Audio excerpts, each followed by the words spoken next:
fait, des fois, je me pose et je me dis, je comprends pas, en fait, comment est-ce que je pouvais être à l'aise dans un pantalon skinny, parce que ça serre les cuisses, ça serre les fesses. En le porter, enlever, c'est vraiment un challenge.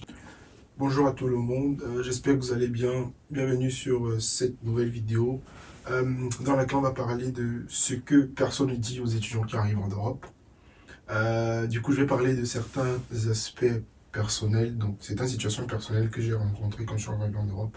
Parler un peu de mon expérience et dire un peu, en fait, essayer d'ouvrir un peu les yeux sur les petits trucs qui se passent. Donc, j'espère que cette vidéo va vous aider. Et merci à tous ceux qui se sont abonnés. Sincèrement, ça fait plaisir. Ça montre que les vidéos que je fais, quand même, sont assez édifiantes. Donc, merci vraiment pour la force que vous me donnez. Et continuez à vous abonner, à liker et à commenter, puis ça vous fait plaisir. Donc, pour cette vidéo, on va commencer avec le premier point de ce que personne ne dit aux étudiants qui arrivent en Europe. C'est déjà le choc culturel. C'est vraiment le premier truc assez important qu'on peut recenser quand on arrive en Europe. C'est vraiment le choc culturel. C'est surtout pour ceux qui vont, je vais prendre en parenthèse ceux qui viennent du Cameroun, parce que moi je suis camerounais de base. Donc, on va partir sur cette base-là. Donc, c'est que déjà au niveau du temps du langage, je sens qu'il y a une petite différence. Ça fait déjà un peu tiquer, quoi. Fait un peu réfléchir. Donc, le temps du langage n'est pas déjà le même. Donc, il faut essayer de bien articuler pour pouvoir se faire comprendre. Et aussi, pour comprendre d'autres personnes, il va falloir aussi bien tendre l'oreille, quoi. Donc, c'est vraiment un premier point à savoir, c'est qu'il y a un gros choc culturel au niveau de la langue. Et certains mots ne sont pas interprétés de la même façon. Donc, il faut vraiment faire attention aux mots. Et parfois, pendant les cours, des fois, tu te poses une question à un de camarades. Il te dit, bah, j'ai pas bien compris ce que tu me dis. Est-ce que tu peux répéter? Donc, c'est pas méchant. Donc, il faut juste essayer de bien articuler quand tu parles. Ça, c'est vraiment le premier point de cette partie. Le deuxième point également, dans cette première partie choc culturel, c'est au niveau en fait, du vestimentaire et de l'odeur corporelle, quoi. Donc, c'est vrai au Cameroun, en Afrique. Bon, au Cameroun, bien, au Cameroun, en fait, euh, on ne tient pas trop compte, en fait, on ne tient pas trop compte de l'odeur. Bon, avec tout ce qu'on fait, les repas et tout, nous, on est habitué à une certaine odeur. Donc, pour nous, c'est un truc qui passe naturellement. Ça dérange un peu certaines personnes, mais moi aussi, ça m'est déjà arrivé. C'est que, en fait, quand j'étais la première année que je suis arrivé, en fait, je cuisine, la cuisine, en fait, je m'en foutais où est-ce que mes vêtements sont. Des fois, je pouvais venir mettre, en fait, mon blouson contre l'hiver, juste à côté de la cuisine. Donc, sans vraiment tenir compte des odeurs et tout. Du coup, ça faisait que dans le bus, ou bien moi-même, je sentais un peu une odeur un peu différente. Parce que les odeurs, ça aime beaucoup plus, c'est tendance à être beaucoup plus perceptible ici. Je sais pas si c'est comme ça, mais c'est un peu ça. Donc, il faut vraiment faire l'effort de bien entretenir ses vêtements, éviter de mettre les vêtements avec lesquels tu sors ou que tu vas à l'école, les mettre proches d'où tu cuisines. Donc, pour éviter certaines odeurs qui sont assez désagréables dans le bus. Sincèrement, oui, c'est vrai mais avec le temps, quand même, ça s'améliore, hein. Bah, moi, avec le temps, j'ai compris qu'à oui, il faut éviter de préparer proche de ses vêtements, peut-être quand tu manges, essaie de changer peut-être de vêtements, des trucs comme ça, mais pour que l'odeur de la nourriture n'entre pas dans les vêtements. C'est vraiment un truc qui gêne beaucoup. Surtout quand on parle de l'odeur et tout, on va dire, ah oui, c'est raciste et tout, mais en vrai, c'est pas vraiment un truc raciste, hein. C'est que vraiment, j'ai déjà été dans le bus avec des personnes qui avaient de fortes odeurs de nourriture sur leur pull et c'est pas très très agréable. Donc, on va laisser un peu le côté un peu raciste et tout, mais sincèrement, il faut essayer de faire l'effort, surtout quand tu viens d'arriver, quand tu veux montrer que oui, tu prends soin de toi. Ça ne veut pas dire que quand peut-être tu sens les odeurs, tu ne prends pas soin de toi, mais c'est juste que la plupart des odeurs viennent des repas que nous on prépare. Et on sait que nous les Africains, quand on prépare, vraiment, ça dégage beaucoup d'odeurs, et de très très bonnes odeurs parce que c'est bon. Donc, c'est un truc qu'on ne peut pas changer. La seule chose qu'on peut modifier, c'est juste essayer de soit nettoyer par exemple les vêtements quand peut-être on les a portés et qu'ils étaient proches des repas, ou d'essayer soit de les changer ou de mettre un bon parfum. En fait, c'est vraiment ça le truc. C'est vraiment les odeurs de repas qui, euh, qui causent certaines odeurs qui sont désagréables pour les personnes qui sont dans les transports en commun. Également aussi, c'est là où il va falloir faire comment dire, l'autre petit choc culturel qu'il y a quand on arrive en Europe et que personne ne dit, c'est que le code vestimentaire, il est carrément différent. Par exemple, moi, je me rappelle, avant de venir en Belgique, le code vestimentaire, quand je quittais le secondaire, c'était pantalon skinny, genre vraiment comme un collant, quoi. Genre vraiment serré, pantalon skinny sur les donc ça serrait bien les fesses, tu vois. Bon, au lycée bilingue de Bafoussam, on déchirait parce que c'était pas réglementaire, mais on aimait aussi beaucoup s'habiller, genre chic, on achetait les dernières chaussures et tout. Donc, mais sincèrement, quand tu arrives en Europe, c'est un truc qui change beaucoup. Tu dois comprendre que le code vestimentaire est beaucoup plus différent. Des fois, on s'adapte de façon vestimentaire avec la saison, avec le temps. Donc, certains habits, tu ne vas pas porter quand il y a l'hiver. Et certains habits, tu ne vas pas porter en été aussi. Donc, il faut s'adapter. Euh, et les pantalons skinny, on va pas dire c'est démodé, mais je sais même pas si c'est un jour été à la mode ici en Belgique. Mais peut-être dans les années 90 ou les années 80, mais actuellement, c'est plus un truc, c'est pas un truc, en fait, c'est même des, en fait, des fois, je me pose et je me dis, je comprends pas, en fait, comment est-ce que je pouvais être à l'aise dans un pantalon skinny, parce que ça serre les cuisses, ça serre les fesses, en le porter, enlever, c'est vraiment un challenge, donc, je ne comprends pas, mais c'est vraiment un point qu'il faut comprendre, c'est qu'au niveau du code vestimentaire, il y a beaucoup de différences un peu, de différences entre le Cameroun et la Belgique, surtout quand tu vas étudier, donc, c'est un truc que beaucoup de personnes ne disent pas. Et par rapport aussi au code vestimentaire, euh, il y a un très très gros regard avec tout ce qui est comme faux. Bon, c'est vrai, chacun sa situation, chacun, tout le monde ne peut pas s'acheter des vêtements, euh, comment dire, vrais, des vêtements, pas de marque, mais les vêtements vrais. Genre, pas des contrefaçons et tout. Mais vraiment, il y a certaines contrefaçons qui sont graves. Avec, tu portes un Louis Vuitton du pays avec les. Ou bien, c'est pas un Prada ou un truc avec Prada, c'est peut-être mal écrit, je sais pas, c'est Prodo peut-être comme ça, ou bien Lise Victime. Je sais pas, vraiment le faux quoi. Là, c'est vraiment. Ça passe pas très très bien ici. Donc, des fois, tu peux te sentir un peu bizarre. Genre, on vient te. C'est pas, on parle, tu penses qu'on parle mal dans ton dos, bien qu'on fait ça, mais peut-être c'est juste ton vêtement qui n'est pas très en norme, qui attire l'attention. Donc, il faut vraiment faire attention sur le fait que quand tu portes un vêtement qui n'est pas un vrai vêtement, ou bien qui a une marque, mais quand on sait que tu ne peux pas t'acheter, ça va pas passer inconnu, quoi. Deuxième point de la vidéo, et ce que la plupart des gens ne disent pas aux étudiants quand ils arrivent en Belgique, c'est la difficulté de trouver son premier job. Euh, pour certaines personnes, certes, c'est facile de trouver le premier job, mais pour ceux qui ne se prennent pas tôt ou qui n'ont pas déjà des personnes en Belgique pour les aider, ou genre des grands frères, des tantes et tout, c'est un peu compliqué.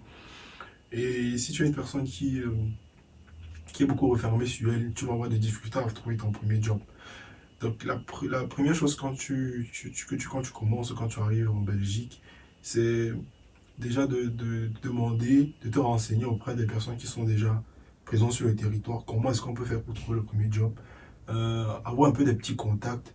Parce que bon, euh, quand tu es étudiant étranger, la plupart des temps, les personnes ne font pas. Enfin, trouver un bon job dans dans lequel tu vas être à l'aise et tout, c'est souvent compliqué. Des fois, tu vas devoir faire des longs voyages pour juste aller travailler. Moi, par exemple, je faisais avant de trouver un job euh, dans ma ville, je faisais de longs voyages pour aller travailler dans un restaurant à la mer, juste au-dessus de la Belgique. Et c'était assez pénible de faire ça et avec les études que je fais, donc c'était un truc assez pénible. Donc la solution a été de trouver un travail, mais dans ma ville, parce que c'était un peu plus, pas plus facile, mais un peu plus simple pour moi quoi, de le faire, le job et les études. Donc Ce que je conseille, c'est vraiment, quand tu arrives, trouver un job, c'est assez compliqué. C'est demander aux personnes qui sont déjà là, bien si tu as des connaissances, un grand frère qui est déjà là ou une grande sœur, tu demandes un peu s'il peut t'aider pour trouver un job ou te démarcher toi-même. Par exemple, dans chaque ville, il y a ce qu'on appelle il y a des grandes places.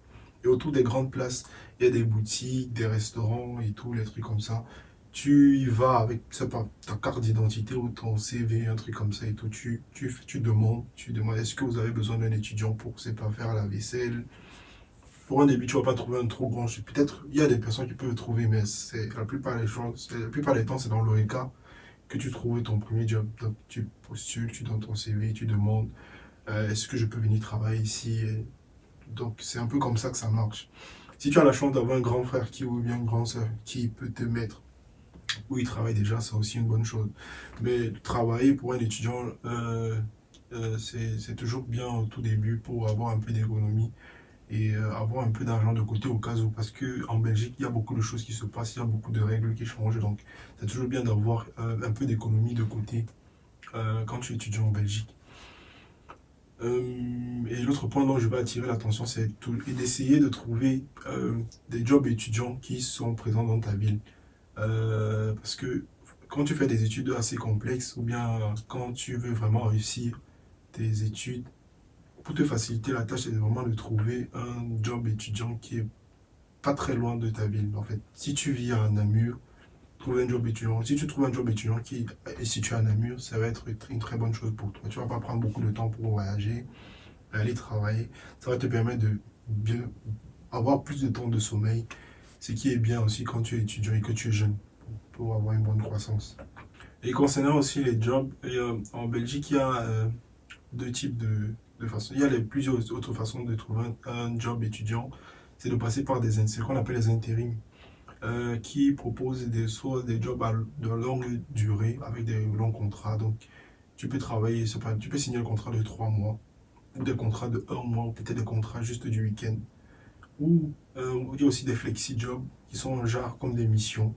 Donc, tu vas peut-être chez Action ou chez Lidl faire un contrat de quelques heures.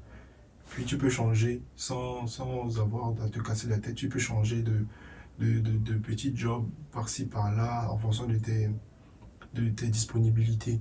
Soit tu choisis de prendre un contrat longue durée. Ça dépend des intérims. Donc quand tu arrives et tout, tu essaies aussi de passer par les intérims pour trouver un job. Si c'est que tu n'as pas une personne ou bien que tu euh, n'es pas assez extraverti pour aller dans les entreprises toi-même ou bien dans les boutiques ou les restaurants toi-même demander du taf.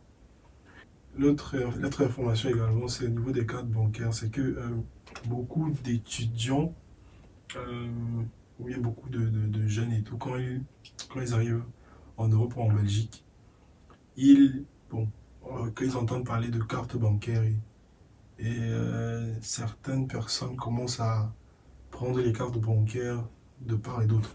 Peut-être tu peux voir un étudiant qui se retrouve avec 4 à 5 cartes bancaires de 5 banques différentes. Genre, il y a euh, ING, Belfius, quels sont encore les autres? ING, Belfius, BNP Paribas, je pense Bipost a aussi ouvert une banque dernièrement. Donc il y a certains étudiants qui prennent 4 cartes bancaires, bon, juste avec l'engouement et tout, c'est la première fois d'avoir une carte et tout. Peut-être qu'ils croient qu'en ayant plusieurs cartes, en ayant beaucoup de cartes, tu vas avoir de l'argent, mais c'est pas vraiment le cas. C'est juste qu'il faut prendre en compte qu'après après un certain âge, chaque carte bancaire que tu auras va être débitée d'un certain montant pour entretenir ton compte. Donc le mieux c'est de, peut-être quand tu viens d'arriver et tout, prendre juste une seule carte ou 2 cartes. Peut-être une carte pour épargner, une carte pour les dépenses quotidiennes. C'est suffisant. Ça ne sert à rien de prendre 4 cartes. Et je privilégie certaines cartes qui donnent des bonus, comme ING. ING, à la création d'un nouveau compte, te donne 50 euros. Donc, c'est un petit bonus que tu peux avoir. Et peut-être d'autres cartes. Chercher peut-être deux cartes qui donnent des bonus. 50 euros, c'est pas petit quand tu es étudiant. L'autre point de cette vidéo, c'est au niveau des jobs étudiants également. C'est que donc, quand tu trouves ton job étudiant, c'est qu'il faut comprendre que le patron où tu travailles, le patron chez qui tu travailles, certains, en tout cas, pas tous, mais certains s'en foutent de vous en fait. Donc, il faut comprendre que on vit dans une société assez capitaliste. Ça, c'est pas un truc mauvais. Mais il faut comprendre que toi, tu es étudiant. Quand tu vas travailler chez un patron ou bien une patronne, s'en fout un peu de savoir si, c'est pas, tu vas bien ou si tu dors bien. Est-ce que tu as assez de temps pour étudier chez toi? Ça fait que certains étudiants prennent beaucoup d'heures de travail. Et ils travaillent jusqu'à en fait, diminuer même le temps de sommeil et diminuer les heures d'études. Et ce qui les empêche d'être performants à l'école.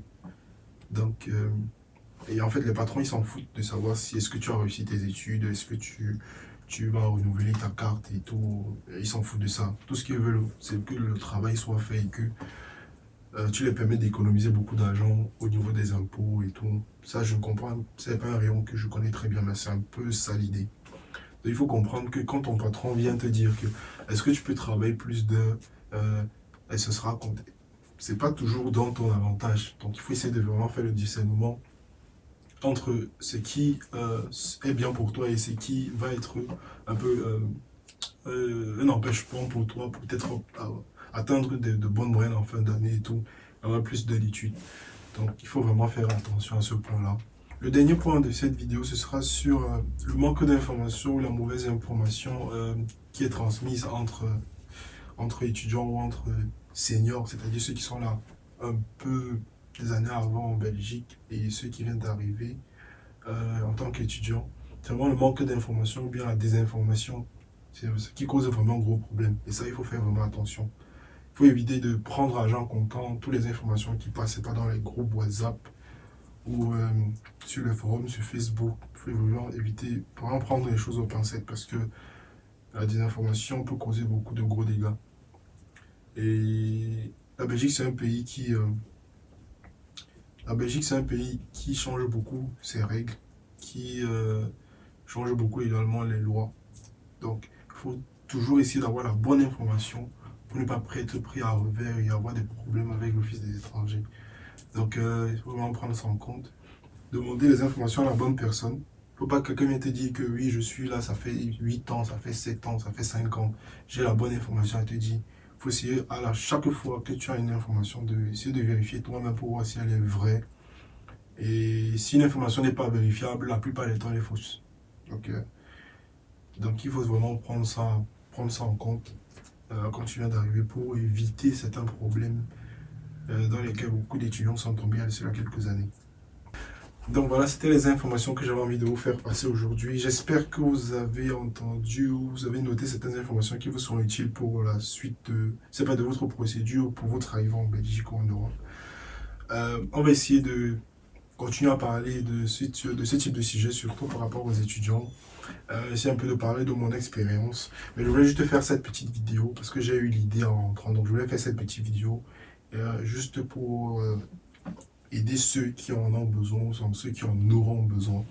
J'espère vraiment que vous avez aimé. Si c'est le cas, lâchez un petit pouce bleu et abonnez-vous. Merci vraiment. Et on atteint bientôt les 200 abonnés. Merci à tous ceux qui s'abonnent. Et bye bye.